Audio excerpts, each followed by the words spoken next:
In the flesh. What's up? Hey, so I wanted to start with the fact that I talked to so many different DJs and artists, and you guys are like the only group or individual that no one's talked shit about, and everyone has amazing things to say. Whoa. I'm sure they do.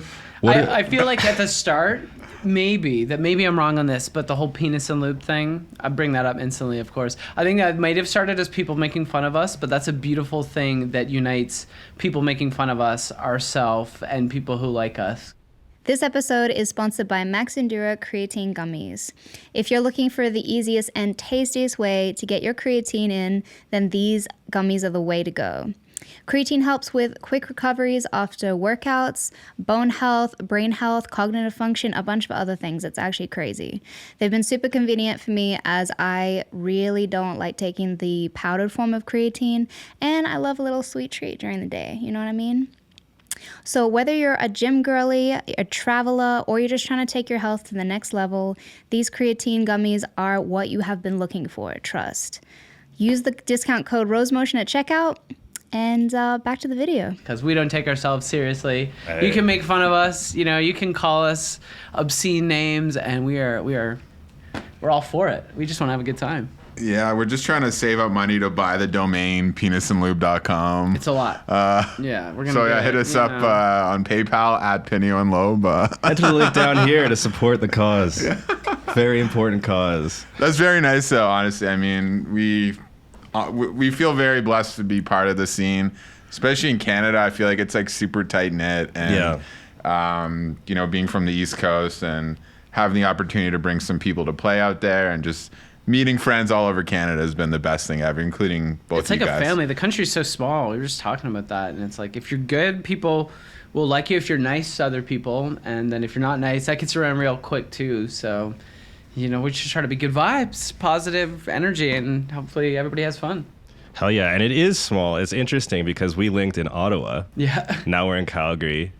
And then Wherever I the moved party from is. Vancouver, and you live in Vancouver, right? Part-time, yeah. We're bi-coastal, we like Yeah. to say. A lot of time in Vancouver, a lot of time in Halifax, Hell yeah. where all the fun is. It's crazy. I mean, you have to move around a lot being a DJ in Canada. You also have to be okay with the long drives. I feel like none of us are phased from like a 6-hour drive. 100%. I feel like a lot of people internationally don't quite understand how big this country is. Mm-hmm. It's like ridiculously big. Like, imagine if we had a country where like Vancouver, Toronto, Montreal were like really condensed. Yeah. Like how tight that would be. Because that's actually how it is in Australia. Mm-hmm. Like their main cities are kind of like right next to each other. They're only like an hour away. Like Brisbane, Sydney, Melbourne are just like bam, bam, bam. Yeah. And I think that helps the scene. So it's like if you didn't have to drive 6 hours. Early on, just those huge tour, like we just even tore the East Coast. Those are our first tours. It was crazy. We did like St. John, Fredericton, like Sydney, Halifax. That's like 20 plus hours of driving. We're all for it though. It was fun, and it really makes you appreciate it. Hey, if you're liking this content, the best thing you can do to show your appreciation is to throw us a like. It's free, it takes 2 seconds, and it really helps us and the people that come onto the channel. And if you want to see more videos like this, throw us a sub, and then you'll be able to catch all of our new videos. Now back to the video. And if you look at Canada, there's like 12 cities, really, or something. I forget the exact number. But they're so spread out. I mean, you go to America, you have like that many in like 2 states, like California, on the West Coast.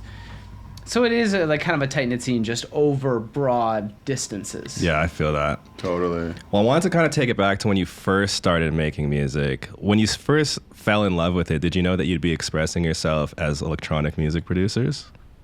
I didn't. I knew I was going to be an artist, I think, really early on. I thought I was going to be a filmmaker. We're still kind of, making movies out of DJ sets and stuff. But it's like, I heard Daft Punk. I'm like, I got to do something creative. And really, it's kind of funny to think about. Calvin Harris was the person who, he's one dude living in his parents' house when he did his first record. And it's like, oh, you can just do that. You can just be on your computer and just make music and people like it. That was pretty cool. That was eye-opening. I'm like, I want to be Daft Punk, but Daft Punk are robots from the future. I can't be that. But then to see somebody that's like similar to me doing it, I'm like, okay, there's a path there. I started as a DJ first, the opposite of Pineo, and then I was like, well, damn, this is so fun. I want to see if I could make a career out of this. Yeah. Let's learn how to produce. And got a lot of help early on from Pineo and YouTube University and a couple other friends, and I just had so much fun doing it, and the goal was always to do it full time and try to make that work. And it took a while. We had a lot of random jobs along the way, but now we've been full time in the music industry for I don't know, 5-6 years now, and it's been amazing. So I'm super grateful. And then I've seen you both play instruments like on stage. So was DJing with your first introductory to music in general, or were you playing instruments before? We were both in bands. Oh, okay. Yeah, playing, writing terrible songs, playing instruments poorly. I mean, we still play instruments. We play everything poorly, to a degree. Yeah. It helps to understand, the keys and the guitar and stuff. It's really fun, but... Yeah, I mean, one of the things we did during COVID, we got a subscription to this website called, wasn't Chordify. What was the one with the chords that... Anyways, I forget the exact name, but it's a website that you could look up any song and it'll basically in real time break down like the chord progression and have the tabs for piano and guitar. Oh, cool. And during, that is Chordify. Was it Chordify? And during COVID, we would just like spend a lot of time jamming on the guitar and the piano, and like everything was closed, and we learned like hundreds of different songs. Hell yeah. And that was a really good way of, advancing our songwriting skills. But we both play quite a few instruments, but not super well. But drums, guitar, piano are definitely my favorite. But always looking to improve and keep on learning. So hell yeah! I mean, instruments are sick. If like the money and everything, fame, everything was exactly the same, and you could be like a superstar DJ or in a superstar band, what would you guys pick? Definitely DJ. Yeah. These days. What about you? Probably DJ as well. I mean, I just love how versatile, how much flexibility you have, how you could really tie in so many different genres. You could wear the producer hat. You could. You get to be the mastermind, which I really like about that. Conceive the whole thing yourself, as less being part of a whole. It's funny that we both started individual. We were both doing our own project, Pineo and Loeb, making our own music. And then we kind of came together out of that afterwards, which I think is good because we both kind of figured out our own identity and what we like. And then our project together is kind of a melding of those, our different personalities, our different styles, our different tastes. Like if it was just my taste, maybe it'd skew in one direction too much. If it was just his, the same. But I think the beauty happens when people come together. But we both have clear, identities of who we are and visions of what we like to do. If we both like it, it's good. If we can't agree on one thing, it's probably not that good. It's good to at least have that, pass the test. No, I totally feel that. Well, you're in a duo, I know the duo ways. But since that you guys are based on different sides of the country, how are you guys collaborating? How does that work? We technically live together. We've lived together for over 10 years, which is great. We have 2 cats together in Halifax. We're on the road constantly. My girlfriend lives in Vancouver, so I'm there all the time. But our address is the same. Fair enough. Yeah, I mean, we also work in different programs, which is funny. I'm on Ableton, and he's on Logic Pro. So a lot of the times we're just sending stems back and forth, and whether we're in the same house or, as long as we're connected to the internet, we could FaceTime, send stems, write notes on SoundCloud. Early on, we had to produce together more in the same room, I think. And then as time went on, it's like we both know what we kind of do and are confident in that, so we can just kind of go into our corners and then just come back and forth with fully realized ideas.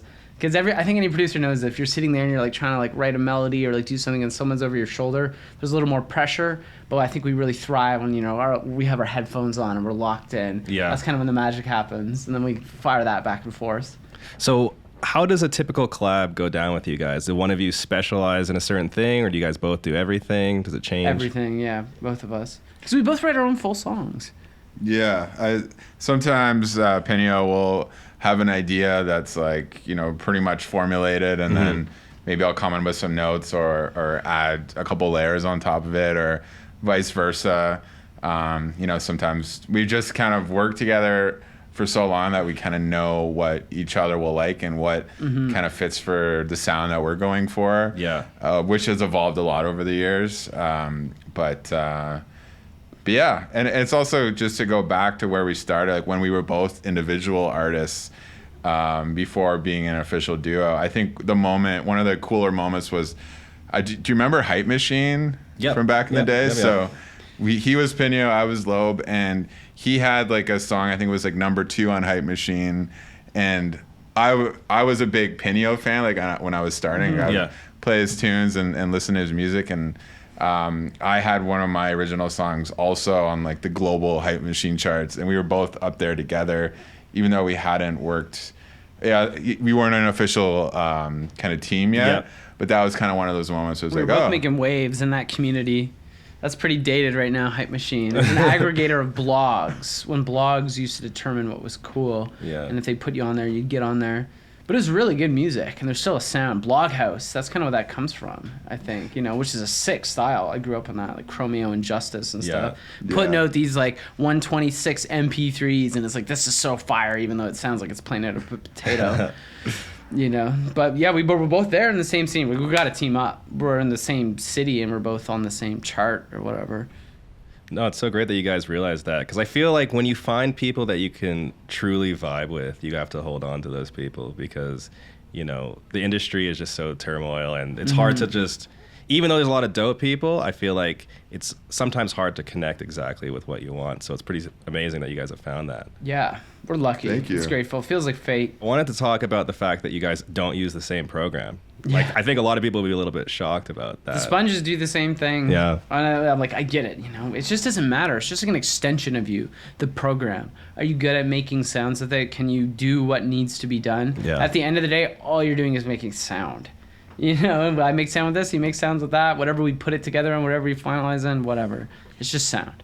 And it's kind of funny, before we switched to CDJs, which has been amazing, but like a couple years ago, we would both have our own controllers. Like 10 years ago. Yeah. And he would play on Tractor and I'd be on Serato. So we've kind of always been on different, we would just both be live, and then like to sync up, I would look at his computer and just like, okay, 126, I would sync up 126 and just like, but that was what we did for a while at a lot of festivals. For a long time. We had a residency together at a club. We would do that. Both have our laptops and just mix in Serato and Tractor back and forth.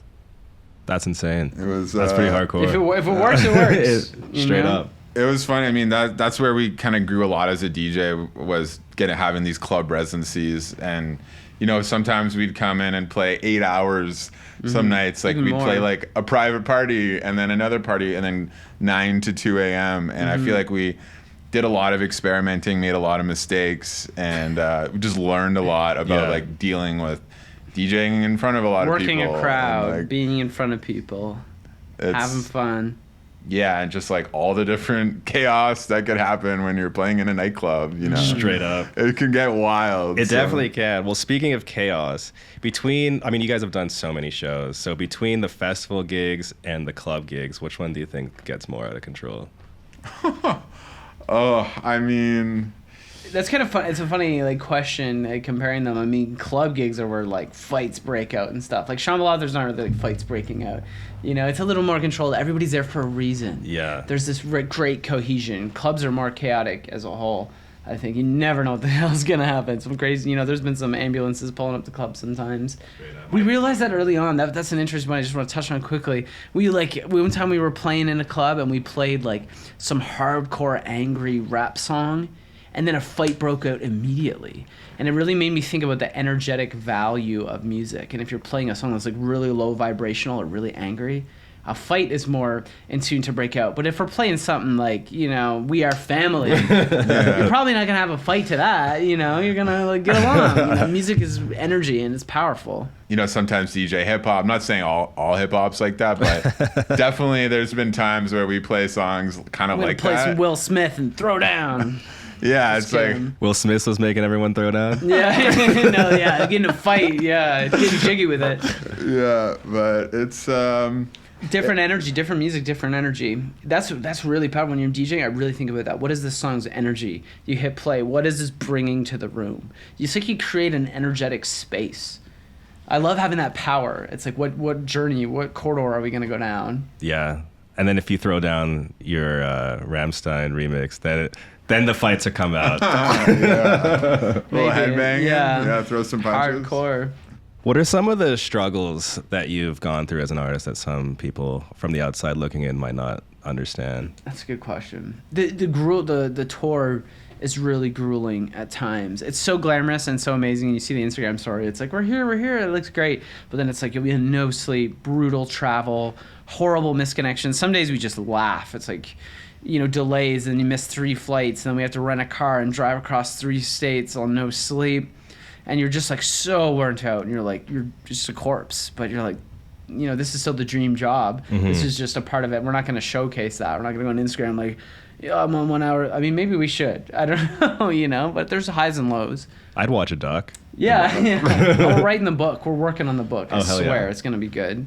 I guess being away from home for so long could be. That's the number one thing. Like we're trying to dial it in where, previously we would maybe be away for like 6 weeks, 2 months at a time. And like by the end of that, you feel like you don't have like any sort of equilibrium.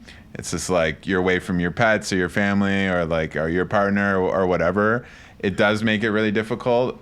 So we're trying to dial that in a little more, where hit balance. Hit more of a balance where it's like, okay, we're not going to be on the road for as long as we could go 2 home. months is enough. When I hit 2 months, I'm just like, my brain starts to break. We've learned that, but it's like, oh my God, we got 2 months of gigs? Yay, this is the best thing in the world. But then just mentally and physically, your brain's like, oh, I need, to see my mom or to see my cats or something.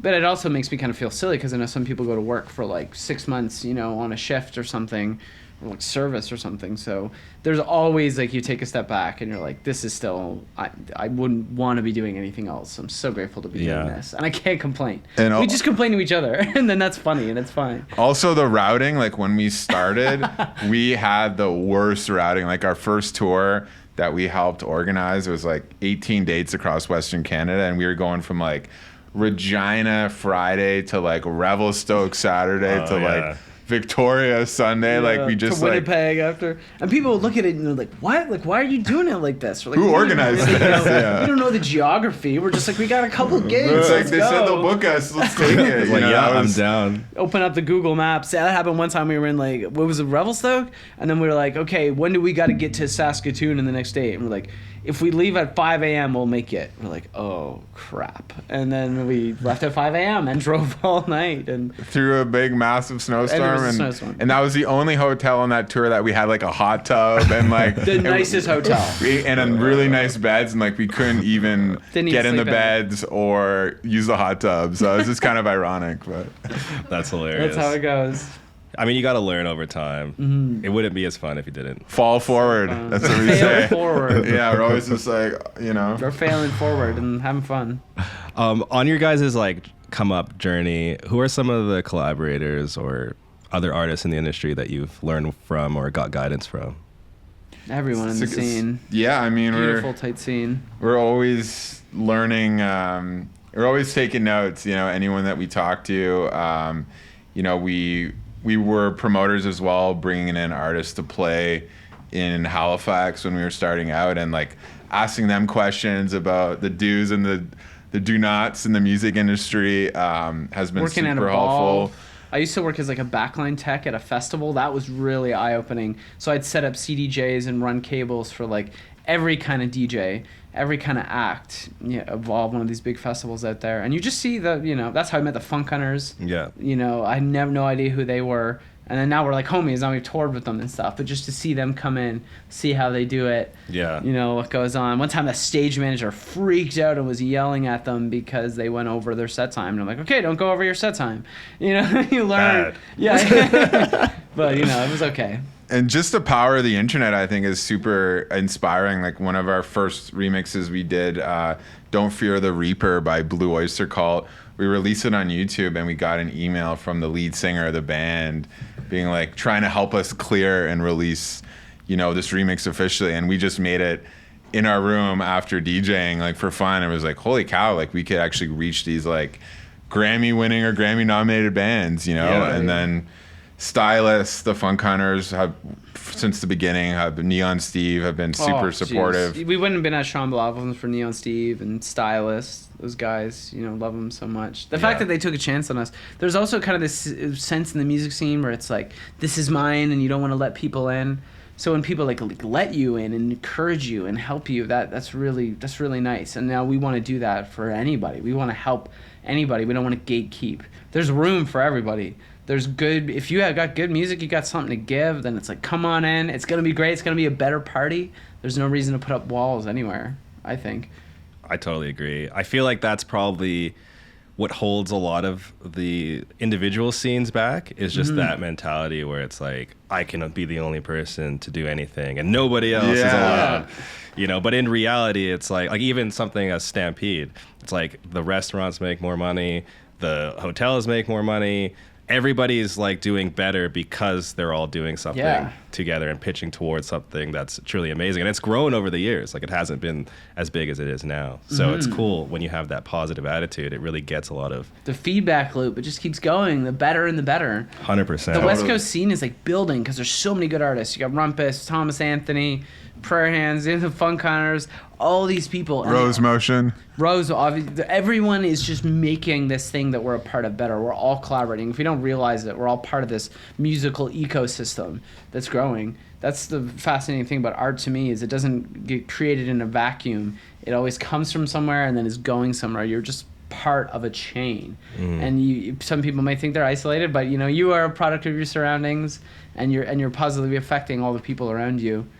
Totally. We're all building something. And it's also a bit of an underdog story. I mean, being a Canadian artist or DJ in general, if you look like globally, there's, I think everyone just wants to see people succeed more so in Canada than maybe places like America. Like, not to generalize, but I have heard that from a lot of other artists in the US. And I think, just being able to lift each other up and be the underdog is super powerful. And we want to see all our friends succeed. And we know that if they do, they're likely going to lift us up, and we would do the same for them. It's better for everybody. So let's all win together. Straight up. Yeah. Preach. I know Jamie's stoked on that. Yeah. I wanted to touch on quickly the show tonight at the Velvet Room. Yes. What's the vibes today? What's going down? Is that 2 hours, hour and a half? 90 minutes. 90 minutes, the perfect set time. I think you guys talked about that. But it's great. We're gonna do a lot of things that we're gonna do in the festival circuit, but it's different. Every gig is different. This is it's like we're doing Stampede. Well, we're gonna lean into Stampede energy a little bit, but we're also gonna do our set and what we love and just what we want to get down. We're gonna feed off the audience, see what happens. There's something so exciting about going into a gig and being like, what's gonna happen? I kind of know, but I kind of don't know. We're gonna see. We're gonna feel it out. We're probably gonna start with about 200 BPM and then work our way up from there. Happy hardcore. We usually start with happy hardcore. So I should start drinking now. You haven't already? Yeah. Whoops. But it's awesome. Honestly, the Albertan crowds have been some of the best that we've ever played for. Like, Calgary, Edmonton, Red Deer, Banff. Medicine Hat, Fort McMurray. I feel like they just show up, like, per capita. I feel like Albertans support live music. Definitely. I would say the most in Canada. I have no statistics to back that up, but just from experience and from other people. I know Colorado is the top U.S. state per capita for going out to shows, and I feel like Alberta is the top in Canada. So people like to have fun. I don't know if something's in the water, oil money. I don't know, but we love it. Combination of the two, bro. Yeah. What is 90 minutes? That's your favorite set length? Or like 6 hours. Okay. It's like at Burning Man, we were like on this boat and we DJed like 6 hours. And at that point, you're just like, it's just, you're not even thinking about it. It's just happening. It just flows out of you. But if I'm going to do like a set, 90 minutes is good because then it's like a movie. Yeah. There's an arc, there's a 3-act structure, maybe. But those are probably my two favorites. And we kind of came up playing like 6-hour sets. If you're like a resident DJ, you know how to like go on a roller coaster ride, Hell yeah. So what does the future look like for you guys? What can we look forward to? Lots of music. Just, we're going to continue to tour all over North America and hopefully cross off some new countries globally. Australia. The sky's the limit. We just want to Australia. take what we're doing as far as we possibly can. 100%. What is the limit? You already kind of see people who are taking this to the limit as far as DJ and producer. Yeah. I just want to take that as far as possible. We've come this far. It's unbelievable. Yeah. You know, already. And I'm just so grateful for that. We're like, let's go all in. 100%. See what happens. Yeah. Continue to collaborate with, you know, a lot of really cool artists, hopefully including yourselves. I like saying Definitely. when we have it's already happening. When we have a collab, it's like having a baby together. We'll have a child together car soon. salesman. Okay, It'll cool. be beautiful. You know, Yeah. a bit of both of us in there, you know. We'll co-parent. Yeah. We'll co-parent, you know.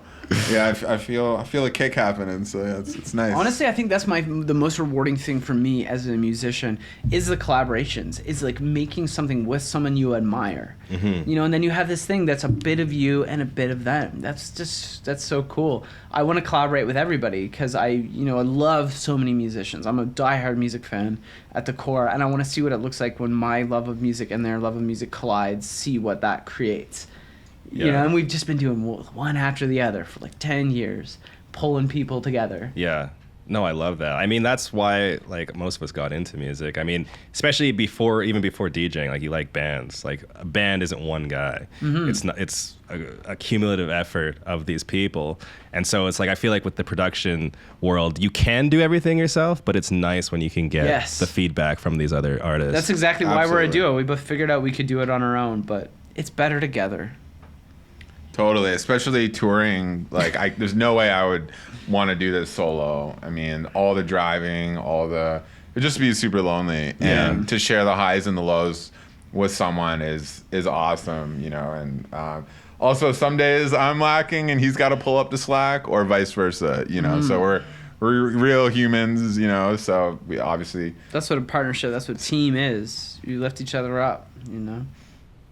Hell yeah. Well, just to wrap it up, I want to say you guys are awesome. You're Honestly, awesome. like I really appreciate your energy. Even when I met you in Ottawa, like the journey that we've had isn't as like we've had each other, but we haven't had as much support. And just like right off the bat, you guys were really sick, and I just thanks. highly appreciate that. I love what you guys are doing. Thank You're you. bringing something. You're doing this. These videos are sweet. You're bringing these people together. I saw the prayer hands video. I'm like, this looks sick. This is well done. I can feel the love that you guys are doing, and that fires me up. And when I see someone doing something they love, I'm like, I want to be a part of this. That's all of this collaboration, and you know, you're really adding to the scene in a meaningful way, and I think that's great. And let's keep working together. Hell yeah. Well, Pineo Loeb, guys, check them out. They are amazing.